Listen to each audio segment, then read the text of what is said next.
Many times ऐसे हो जाता है कि everything is going perfectly and then suddenly fear रहता है कि कुछ तो रॉन्ग हो रहा है, ऐसे क्यों होता है? मतलब ऐसे लगता है कि सब कुछ सही चल रहा है, ऑफिस इज गोइंग वेल, घर में सब अच्छा है वेल, बट स्टिल एक डर रहता है, फियर रहता है कि अरे यार सब अच्छा चल रहा है, कुछ तो बुरा होने वाला है। बेसिकली अभी हुआ क्या है, जो मैं अभी आपके इस क्वेश्चन से आइडिया लगा पा रहा हूं कि अभी बाय गॉड्स ग्रेस आप लोगों की लाइफ अच्छी चल रही है, राइट? आप लोग जैसा चाहते थे अपनी लाइफ में जो जो अचीव करना, वो सब आपने ऑलमोस्ट अचीव कर लिया है। फॉर एग्जाम्पल, आप चाहते होंगे कि भाई एक अच्छी जगह पे जॉब होनी चाहिए, तो एक अच्छी कंपनी में आपकी जॉब भी है, वहां से पैसा भी आ रहा है, पैसे की कोई टेंशन नहीं है, रिलेशन भी अच्छा चल रहा है, राइट? एम आई राइट? मैं ठीक कह रहा हूँ ना? हाँ, तभी आप ये क्वेश्चन पूछ रहे हैं। हाँ, कि हेल्थ भी ठीक है अभी आपकी दोनों की। तो कहने का मतलब है अभी सब कुछ लाइफ में ठीक चल रहा है, लेकिन ये डर लग रहा है कि कहीं कुछ गलत ना हो जाए। This is called fear of the unknown. तो अब आप क्या करो, ये जो फियर ऑफ अननोन है, अनसर्टेनिटी है, इसको आप नोन में कन्वर्ट कर दो।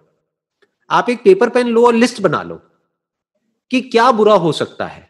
अभी आपको यही लग रहा है ना कहीं कुछ गलत ना हो जाए, देखते हैं एक बार कि क्या गलत हो सकता है, वो सब लिख दो उस पेपर पे। जब तक ये नहीं करोगे ये डर बढ़ता चला जाएगा अंदर से। फिर अगर एक्चुअल में कुछ गलत हो गया तो आप कहोगे देखो मेरे को लगता था कि कुछ गलत होगा, हो गया ना गलत। आप समझ गए? फिर आप उल्टा अंधविश्वास में भी चले जाओगे। फिर जैसे ही कुछ गलत होगा या एक दो चीजें गलत हो जाएंगी तो आपको लगेगा देखो मेरी लाइफ कितनी बढ़िया थी, अब कुछ बुरा हो गया, कहीं कोई नजर तो नहीं लग गई, कहीं किसी ने कोई टोना टोटका तो नहीं कर दिया। आदमी उल्टे सीधे वहमों में पड़ जाएगा। आपको क्या करना है, इस डर को अगर जड़ से खत्म करना है, एक पेपर पेन लो और अपने डर का सामना करो। जिन भी चीजों से आपको डर लग रहा है, जो भी वर्स्ट केस सिनेरियोज आपके माइंड में घूम रहे हैं जिससे आपको डर लगता है, वो सब लिखते चले जाओ उस पेपर पे। जिसके होने की प्रोबेबिलिटी ज्यादा है, जिसकी होने की प्रोबेबिलिटी बहुत कम है, उससे क्या डरना है? फॉर एग्जाम्पल, कम क्या है? अर्थक्वेक, कि भाई इतने सालों में नहीं आया, तो अगर हमारी किस्मत इतनी ही खराब होगी कि अभी ही आना है तो आने तो देख लेंगे। तो आप ऐसे सब रीजंस लिखते चले जाओ जिसकी प्रोबेबिलिटी ज्यादा है, राइट?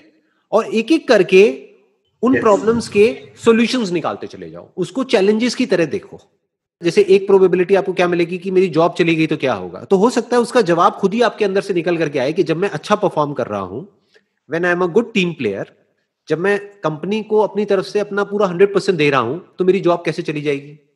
और अगर चली भी गई तो कोई प्रॉब्लम नहीं है, मेरे पास में इतनी क्वालिफिकेशन है, मेरे को कहीं ना कहीं और जॉब मिल जाएगी। तो इसको, फियर को आपने काट दिया। दूसरा आपने लिखा हेल्थ वाला, कि भाई अगर हेल्थ हमारी किसी की एक की खराब हो गई तो क्या होगा। तो अब उसमें आप ये देखो कि आपने हेल्थ इंश्योरेंस करा रखी है या नहीं कराई है। हो सकता है आपने नहीं कराई, तो इमीडिएटली अपनी और अपनी वाइफ की हेल्थ इंश्योरेंस कराओ। आपको जब पूरी एक एक करके स्टेप बाय स्टेप आप सिक्योर होते चले जाओगे तो पीस ऑफ माइंड मिल जाएगा। In the worst case scenario क्या हो सकता है? In the worst case scenario किसी की डेथ भी हो सकती है। अगर आप ध्यान से ऑब्जर्व करोगे तो हमको अपने लिए डर नहीं लग रहा होता है, हमको ये डर लग रहा होता है कि हमारे पीछे जो लोग हैं उनका क्या होगा। तो उसके लिए आप अपनी टर्म इंश्योरेंस करा सकते हैं। ज्यादातर इंडिया में जो लोग इंश्योरेंस कराते हैं वो एंडोमेंट इंश्योरेंस कराते हैं, जिसमें कवर बहुत कम होता है, 5-10 लाख रुपए का होता है। टर्म इंश्योरेंस में क्या होता है, जो कवर होता है वो बहुत ज्यादा होता है। मानो 1 करोड़ का कवर है तो उसका प्रीमियम जा रहा है साल का सिर्फ 10,000 रुपए, मतलब महीने का देखा जाए तो कुछ भी नहीं, 800-900 रुपए प्रीमियम जा रहा है। लेकिन उसमें आपको क्या मिला? आपको एक पीस ऑफ माइंड मिल गया कि 1% अगर कभी मुझे कुछ हो भी गया तो मेरे पीछे जो मेरी फैमिली है उनको 1 करोड़ रुपए मिलेगा। तो 1 करोड़ का मतलब क्या हो गया कि बैंक से कम 60-70 हजार रुपए महीने का तो आता रहेगा, तो उनका लाइफस्टाइल कभी सफर नहीं करेगा। जो मेरे बच्चे हैं उनको कभी कोई प्रॉब्लम नहीं आएगी।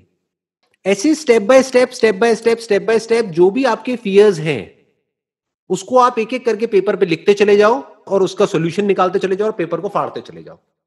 या और बेटर, अगर डर को पूरी तरह से खत्म करना है, पेपर को आग लगा दो। अब घर में मत लगाना, कहीं घर में आग ना लग जाए, बाहर जाकर या छत पे जाकर के, ठीक है ना?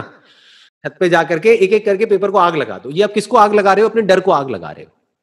डर लगता है किसी ना किसी प्रॉब्लम की वजह से कि ये हो गया तो क्या होगा। अगर आपने पहले ही उसका बैकअप प्लान बना लिया है तो डर क्यों लगेगा?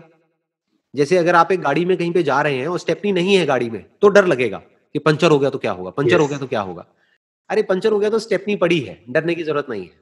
तो इस तरीके से इंटेलिजेंटली स्टेप बाय स्टेप आप अपने सारे डरों को खत्म कर सकते हो।